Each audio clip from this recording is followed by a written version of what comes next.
You can still buy a full-size house in Canada for the price of a used pickup truck. And no, it's not a typo, a scam, or a forgotten listing from the 90s.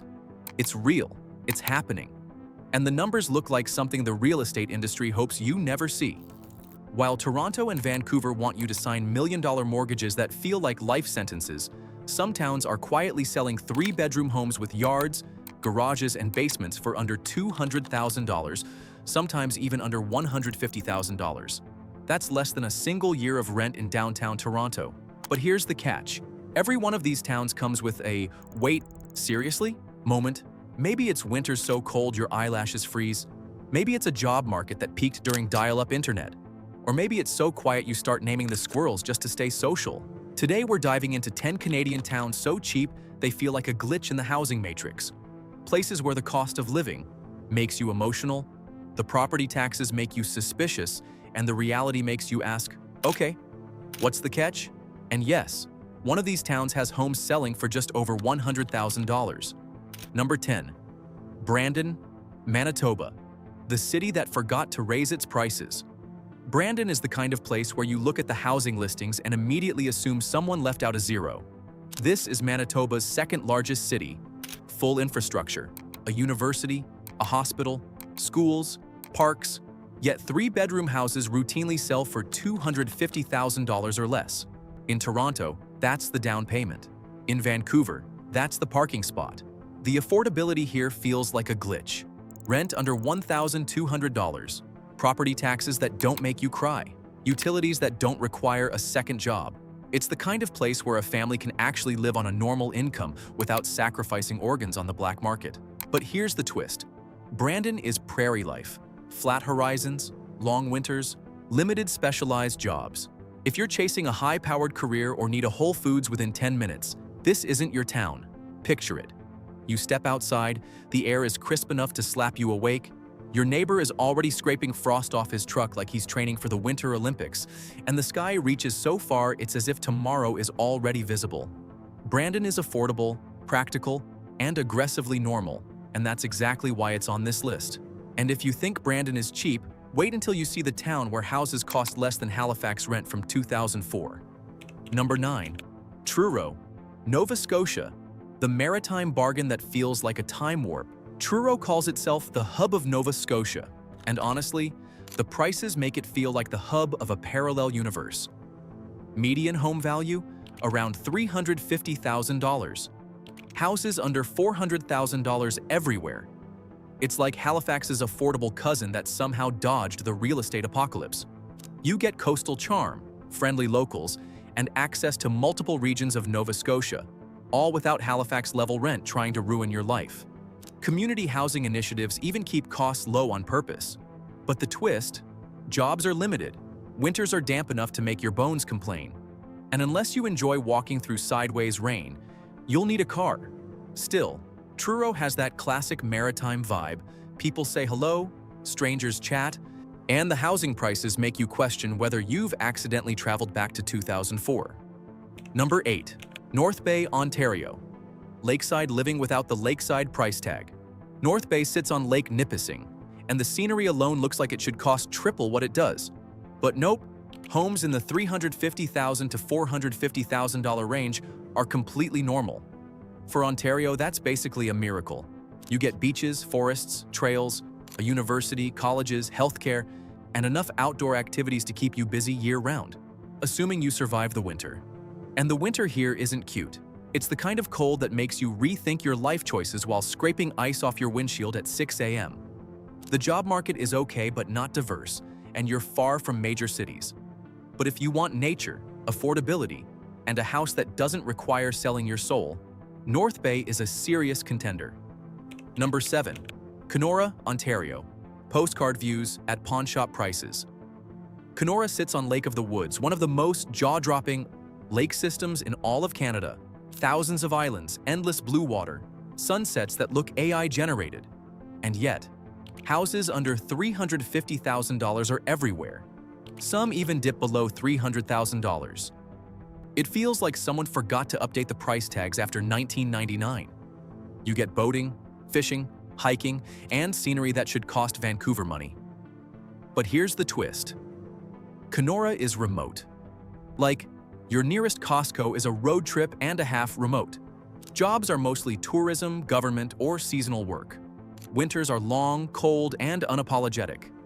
Still, if you want nature that looks like a screensaver and a mortgage that doesn't ruin your life, Kenora is a wild bargain, literally. And if Kenora feels cheap, number 6 is where the housing market stops making sense entirely, and the cold starts attacking you personally. Number 6. Timmins, Ontario. Affordable, functional, and cold enough to hurt your feelings. Timmins is one of the few cheap Canadian towns that actually has jobs: mining, forestry, healthcare. The economy is stable, and unemployment is low. Houses under $300,000 are common.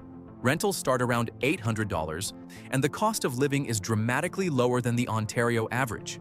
You get real infrastructure: a hospital, schools, shopping, recreation centers, and enough outdoor access to keep any nature lover busy year-round. But the catch? Timmins is cold. Not grab a jacket cold. More like your eyelashes freeze together and your car refuses to start out of protest cold. It's also isolated, and the aesthetic is more industrial practical than charming picturesque. Still, if you want affordability and employment, Timmins is one of the strongest contenders on this list. We're only at number 6, and the prices are already ridiculously low. Number 5, Lloydminster, Saskatchewan/Alberta, the border city with insanely cheap prices. Lloydminster is the only city in Canada that sits in 2 provinces at once, half Saskatchewan, half Alberta, and somehow the housing prices stayed stuck in the early 2000s. Homes under $300,000 are standard, and if you live on the Alberta side, you don't pay provincial sales tax. That's basically a cheat code. The economy is tied to oil, which means boom and bust cycles that can feel like emotional whiplash. The landscape is flat enough to watch your dog run away for 3 days. Winters? Brutal? Isolation? Significant. But if you want low costs, job opportunities, and the novelty of living in 2 provinces at the same time, Lloydminster is a surprisingly strong contender. Would you live here? Wait until you see number 4. Number 4. Bathurst, New Brunswick. Ocean views without ocean prices. Bathurst sits on Chaleur Bay, and the scenery alone looks like it should cost triple what it does. Houses under $250,000 are everywhere, and waterfront properties are shockingly attainable. You get bilingual culture, essential services, and a peaceful coastal lifestyle that feels like a deep breath after years of city stress. But here's the twist. The job market is narrow, the winters are windy and wild, and you're far from major urban centers. Bathurst is beautiful, but it's also quiet. Very quiet. Number 3. The Pas, Manitoba. The cheapest town you've never heard of. The Pas is one of the most affordable places in the entire country. Houses around $150,000 are completely normal. Some go for less. It's surrounded by lakes, forests, and wilderness that looks like a National Geographic spread. The catch? The Pas is remote. Not the kind of remote that makes for a cute weekend escape. More the kind where you pack snacks because the drive won't end anytime soon. Winters are brutally cold and long. Employment options are limited. Services are basic. But if you want peace, nature, and a mortgage payment that's basically pocket change, the Pas is unmatched. It's not for everyone. But for the right person, it's paradise on a budget. But number 2, that's where the prices drop so low, you'll start checking if the listing is missing half the house or half the town. Number 2, Elliott Lake, Ontario, the retirement town that feels like a pricing error.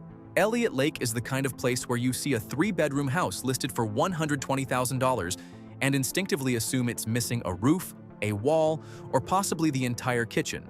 But no, the houses are real, the prices are real, and the catch is also very real. This town was intentionally redesigned as a retirement community after the mining boom ended. That means the services are surprisingly good for a small northern town. Medical clinics, recreation programs, senior-friendly infrastructure, and a community where nearly half the population is over 55. But here's the twist. Elliott Lake is remote. Like, your nearest major city is a podcast and a half away remote. Jobs are limited, winters are long and heavy, and the vibe is more quiet retirement than big city energy. Still, if you're retired, remote working, or simply allergic to high housing costs, Elliott Lake feels like discovering a cheat code for adulthood. Imagine this.